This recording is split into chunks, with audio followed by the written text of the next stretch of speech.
Yo, yo, yo, welcome back to Brandon Smooth TV. Back at you with the Obi-Wan Kenobi series, episode 4. And it's starting to get thick as usual. Wow. Now, as we know at the end of episode 3, Reva captures Princess Leia. And they just completely go right straight to the Inquisitor's base where they have Leia being interrogated. I love this episode as far as how it kind of shows parallels between when she was captured in A New Hope and even up to the point of interrogation. Of course, it's a 10-year-old child, so they stopped it before it got that far. So we know Reva has Leia on the Inquisitor's base, and we know Obi-Wan is trying to hatch a plan basically to save her. Now, him and Tala, is it Talia or Tala? Either way, Talia, they run into Ice Cube's son, O'Shea Jackson. I don't know his name, I just know that's little Ice Cube. Shout outs.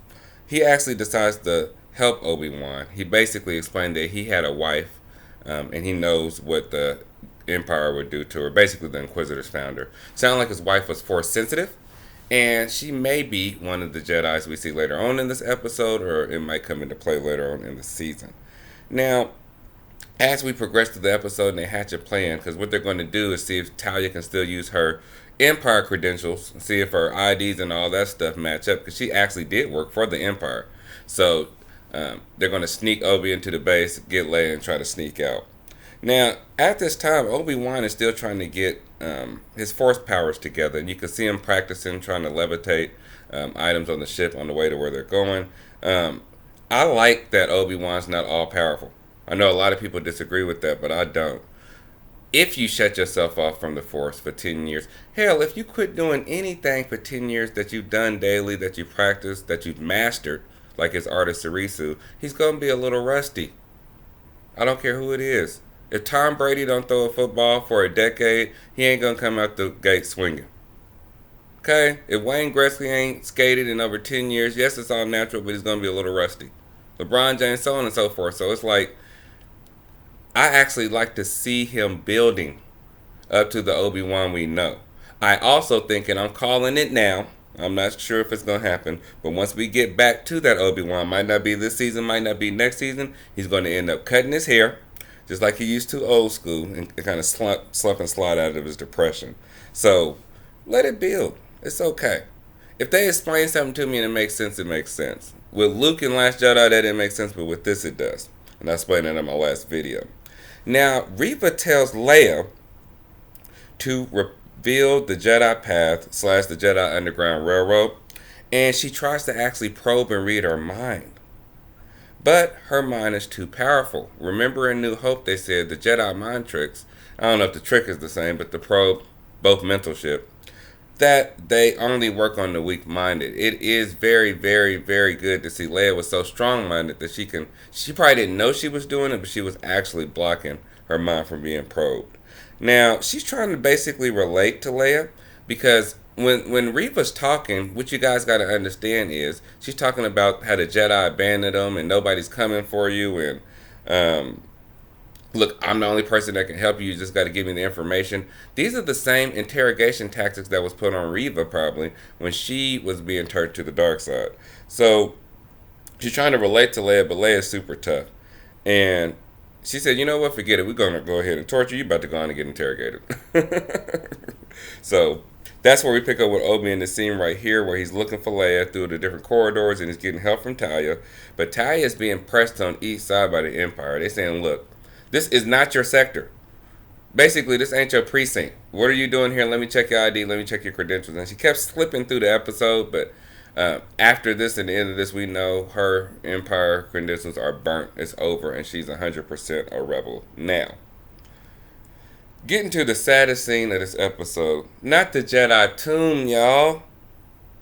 Even the babies, y'all. Not the Padawans. Not the younglings. They had these motherfuckers, they weren't frozen in carbon, but they suspended animation. It looked like almost like a trophy room. Action figures was huge when I grew up. You ever see those guys? And they got action figures all over their walls and deck. It looked like that. They were keeping trophies. And I don't know if they go down there and gloat and say, look at all the Jedi we've killed, or bathed in some type of weird dark side energy. I don't know. But the Jedi tune was fucking weird. Keeping these bodies preserved so they still kind of look the same. That was weird. And y'all got this in y'all basement? Just a whole bunch of dead bodies. I just basically got like a graveyard of Jedi. Eerie. We haven't seen Star Wars this dark. I've always been with the dark shit. I told you I watch for the Jedi and the Sith. And I like the X-Wings and all that, but this is the type of shit I want to see. We're seeing the true dark side of the Empire. Because yes, they were scary. They told us it was scary, and they did blow up planets and do mean stuff in the originals, but we're actually getting to see it. The gritty, gruesome, horrific details and how dark the dark side can really get. I'm down for that. Now, Obi-Wan turning off the lights and taking them stormtroopers out. I thought that was a very smooth scene. I love the way that they're using the lightsaber as an actual light, and he's turning it on and off, dispatching the stormtroopers. Even though it was two of them, very smooth scene, very Obi-Wan hitting the lights, being patient, waiting to attack, and taking the people out he needed to take out. Now, Obi's finally starting to get his force power shit back together, y'all. Holding the fish take scene and deflecting shots at the same time, that seems like it's hard to do even if he was at 100%. And since he was able to do that, I thought that was good. Honestly, I thought he was going to use the force and take the water and deflect it back towards them, but he ended up getting away. I know some people criticize that part, like how the hell did he do that or outrun? Movies. Movie magic. How did Darth Maul fall, survive getting cut in half? Movies. It's a whole bunch of stuff that don't make sense, but it's movies basically. Television show, movies, same difference. Obi's finally getting his stuff back together and he's looking like his old self. I did enjoy that. Also, I think Obi's clothing, look at this. Look at this outfit he's wearing right here. Yes, they're Jedi type robes. You know, not necessarily Jedi robes, but Jedi-ish. His robes are very dark. And even Alec Guinness, underneath his dark robe, we know he has lighter Jedi robes. So his wardrobe's going to change and his hair's going to change. Y'all mark my word. Slowly morphing back into the Alec Guinness, Obi-Wan Kenobi we know. Mark my word. Now, as they're escaping, O'Shea Jackson's people, they came with the backup, shot at Reva, shot at the other stormtroopers that were trying to stop them, and they nearly escaped unscathed. But one of those people died when Reva used the force to throw a box at the plane. She's pretty powerful being able to do that. Now, as we know, Vader told Reva last episode, you're going to get fucked up if you fail. So Vader comes storming in, chokes the shit out of Reva, had her up there, fucked up, but he spared her. He spared her for a couple of different reasons, y'all.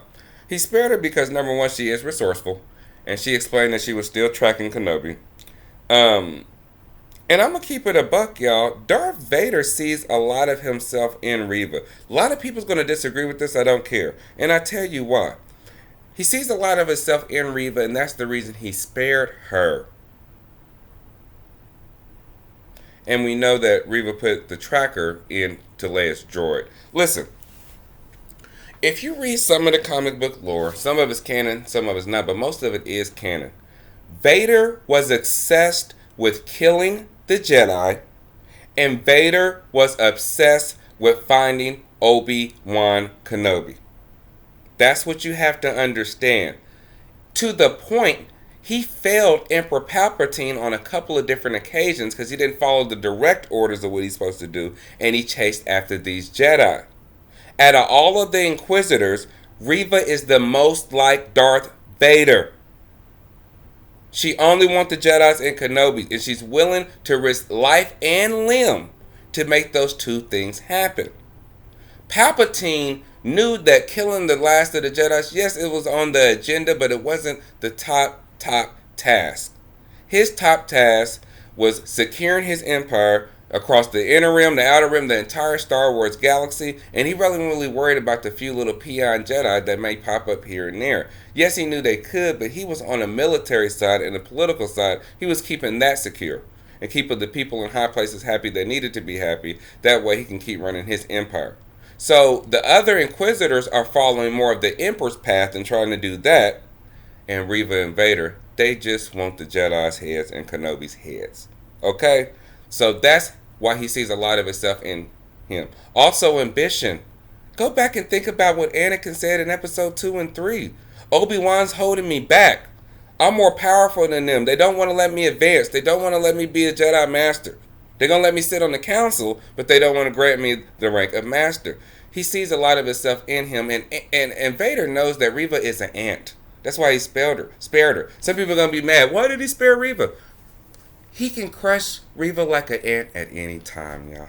And until he use her as the product she is, he just using her as a tool, as an extension of himself, he gonna let her live. So, episode 4 definitely slowed down from episode 3. Of course, we didn't get as much Vader. That's fine. The show's about Obi-Wan. It looks like this first season is going to basically be the rescue, getting Leia back to Alderaan. So, we'll see how this progresses. Again, we appreciate everybody. Please comment. Please comment if you disagree, if you agree. Like and subscribe. Also, once I get to 60, matter of fact, we already tried to do the 60, it didn't work. Once I get to 80 subscribers, I would be doing the Packy one chip challenge. Who wants to see that? I suck with hot foods. If you see my channel, I got the hot sauce video. Was barely able to handle that. So please, let's get it up to 80 views and push this thing. Don't forget to like and subscribe, and I'll be back with another review. Peace.